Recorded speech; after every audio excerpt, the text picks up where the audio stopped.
হরে কৃষ্ণ।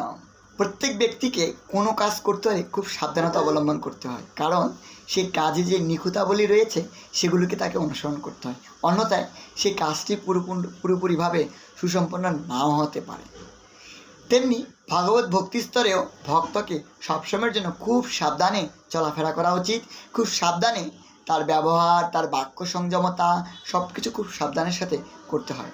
শ্রীকৃষ্ণ শ্রীমদ্ ভগবদ্গীতা বলেন, ইন্দ্রিয়ানাম হি চরতাম ইয়াত মনোনিবিধীয়তে তদ অস্য হরতি প্রাজ্ঞ বায়ু নাভ ইব অম্ভসা। প্রতিকূল বায়ু যেমন নৌকাকে অস্থির করে, তেমনি সদা বিচরণকারী যে কোনো একটি ইন্দ্রিয়ের আকর্ষণীয় মন অসংযত ব্যক্তির চিত্তকে হরণ করে।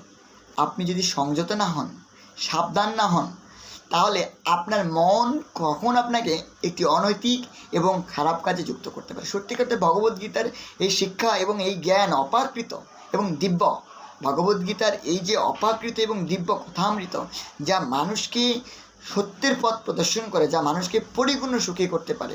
আমরা দেখতে পাই ভগবদ্গীতা ভগবান কত সুন্দরভাবে এই জগতে মানুষকে পরিপূর্ণ স্থির থাকার জন্য ভগবান কত সুন্দরভাবে আমাদেরকে শিক্ষা প্রদান করেছেন। একটি নৌকা যখন চলতে থাকে, তার বিপরীত দিক থেকে যখন প্রতিকূল বায়ু আসে, তখন সেই নৌকা ডুবে যাওয়ার সম্ভাবনা থাকে।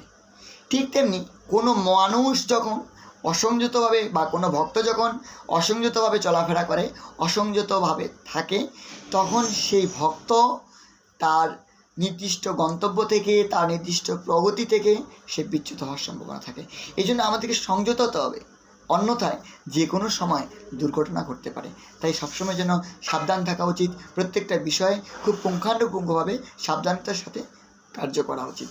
হরি বল।